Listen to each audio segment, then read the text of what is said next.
Ja, hallo liebe Modellautofreunde, heute ein neues Video von mir und ich habe gedacht, es wird mal wieder Zeit für einen BMW.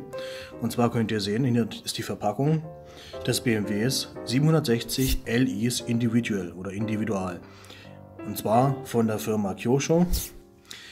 Und das ist ein ganz besonderes Modell, ich habe den schon recht lange in meiner Sammlung. Hier könnt ihr nochmal sehen, die Bezeichnung direkt und die Nummer. Hier die Features. Das finde ich immer auch ganz gut bei Kyosho. Ihr könnt sehen, hier ist was ganz Besonderes dabei, aber dazu kommen wir später. Die Seite seht ihr mal das Auto. Und von oben Kyosho Original Diecast Model. Ich habe das ganze Auto schon ausgepackt, deswegen machen wir hier einen Schnitt und das Modell wird gleich dastehen. Bis gleich.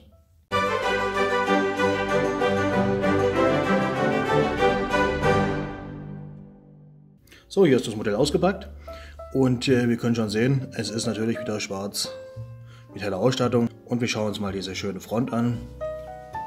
Ich habe das Auto mal hoch. Hier die großen BMW-Nieren, die sind ja mittlerweile sehr groß geworden. Ich fand hier mit der Version eigentlich sind sie am besten, am elegantesten. Diese schön geschwungenen Scheinwerfer gefallen mir sehr gut. Hier vorne sieht man die Nebel leuchten bzw. Scheinwerfer und hier den Kühleinlass. Und natürlich das BMW-Logo. Wir kommen zur Seite und da finde ich das Modell auch sehr, sehr hübsch. Und zwar die großen Felgen, die passen wieder sehr gut zum Modell. Diese elegante Linie von dem BMW 7er, die gefällt mir sehr gut. Und vor allem, sie verliest in dieses grandiose Heck. Und ich finde dieses Heck, wenn ihr euch das mal genau anguckt, von der Seite hier, den Übergang bis hier hinten, das ist einfach die gelungenste Heckansicht eines BMW 7ers, meiner Meinung nach. Es gab noch einen Vorgänger, das ist ja das Facelift-Modell, der E66er. Und der Vorgänger hatte ja hier unten ja, nur so kleine Lichter, wie ihr sehen könnt. So ungefähr. Das fand ich irgendwie, sah nicht gut aus. Und mit dieser Heckklappe haben sie mit den Lichtern einfach mal ja, das Design richtig gut aufgewertet. Also mir gefällt das ganz besonders gut. Ich weiß, dass es Leute gibt, denen gefällt das Modell nicht. Aber zu dieser Gruppe gehöre ich nicht. Ich finde, das ist wirklich ein fantastisches Auto. Und natürlich auch Modell. Und umso mehr habe ich mich natürlich gefreut, als ich hier gesehen hatte, dass Kyosho dieses Modell in der Farbkombination herausgegeben hat. Also schauen wir uns nochmal den Motorraum an. Übrigens zu dem Modell gibt es wieder so ein Tool, was man nutzen kann zum Öffnen der Teile. Ich mache jetzt mal die Motorhaube auf. In der Hoffnung, dass sie jetzt aufgeht. Na. So. Wir können sehen, hier schlummert der mächtige Motor des 7ers. Das sind 12 Zylinder. Ich vergaß übrigens zu zeigen, hier steht es auch nochmal, V12. Also 12 Zylinder, wie ihr sehen könnt. Und es ist die stärkste BMW-Motorisierung, die es gibt. Also hier der 7er, 6,0 Liter. Und das LI steht natürlich für Langversion und das I für Individual. Das heißt also, dass es noch ein ganz besonderes Feature hat, das zeige ich aber gleich. Machen wir mal zu, also der Motorraum ist auch sehr schön. Hier hinten, das könnt ihr sehen, den Ölmessstab. Wurde dran gedacht, hier vorne sogar die Warnpapiere, die dort immer dran kleben. So, zeige ich euch mal das Heck von innen. Ich mache es dazu mal auf. So. Und hier seht ihr, schön weiß, sehr schön Teppichimitat, gefällt mir wirklich sehr gut. Und wir können sehen, was liegt denn hier drin. Das ist eine Tastatur. Ich versuche es mal rauszuholen. Ja, also hier könnt ihr sehen, es ist eine kleine Tastatur. Und ihr fragt euch sicherlich, wofür braucht man die?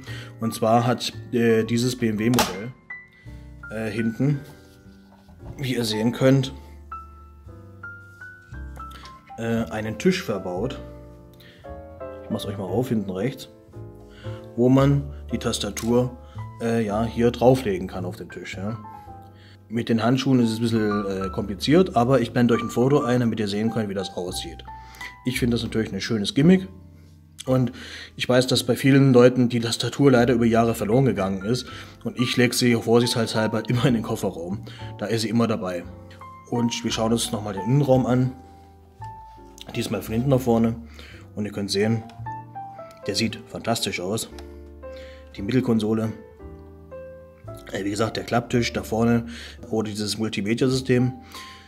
Ja, wie ihr sehen könnt, da sind die Bildschirme im Sitz. Da vorne die Konsole für die Klimabelüftung. Und hier die Tür. Sieht auch sehr edel aus. Fußboden ist natürlich Teppichimitat. Und ich zeige euch mal die Fahrerseite. Und wie ihr sehen könnt, das Ganze hier auch sehr schön gemacht. Alle Knöpfe sind wunderschön umgesetzt worden. Die Tür mit den Lautsprechern. Der Bildschirm in der Mitte, wie ihr sehen könnt, ist auch da. Und der Joystick bzw. dieser BMW Multifunktionsrad, das war damals eine Neuheit. Denn das ist für dieses Multimedia-System. Und hier hinten konnte man das auch sehen. Moment, ich zeige euch das nochmal kurz. Also der hintere Passagier hat ebenfalls die Möglichkeit, mit so einem kleinen Drehknopf das ganze System zu steuern. Und ihr könnt nochmal den Tisch ganz gut sehen. Anschnallgurte sind natürlich auch vorhanden. Hier unten kann man übrigens noch sehen, die Fußleisten. Ja, ist auch sehr gut gemacht. Schön aus Chrom. Also mir gefällt das Modell wirklich gut. Es ist einer meiner Lieblinge in meiner Sammlung. Und es ist wirklich sehr schwer zu bekommen. Also ich habe es jetzt nicht mehr gefunden. Ich habe jetzt danach gesucht. Und es wird also nirgendwo momentan verkauft. Und wenn man das doch kriegen sollte, wird es halt sehr, sehr hochpreisig. Und es ist halt wirklich auch ein wirklich schönes Modell. Also ich muss sagen, hier hat Kyosho echt gute Arbeit geleistet. Vielleicht hätte man hier noch ein bisschen weniger Spaltmaße machen können. Gut, das gibt es halt immer, irgendwelche Sachen auszusetzen. Hier hinten die Hutablage ist übrigens auch sehr gut gelungen, finde ich. Ja. Mit den Lautsprechern. Und ja, Räder kann man auch bewegen hier vorne. Wie gefällt euch das Modell? Habt ihr auch so eine 7-9 € Sammlung? Würdet ihr ihn gerne haben wollen? Wie findet ihr ihn? Schreibt es mir doch bitte in die Kommentare oder seid ihr absolut dagegen? Würde mich auch mal interessieren. Ich hoffe, euch hat das Video gefallen. Teilt das Video gerne, gebt mir einen Daumen hoch, abonniert den Kanal, wenn ihr es noch nicht getan habt. Ich freue mich immer über neue Abonnenten. Macht's gut und wir sehen uns einfach beim nächsten Video. Tschüss!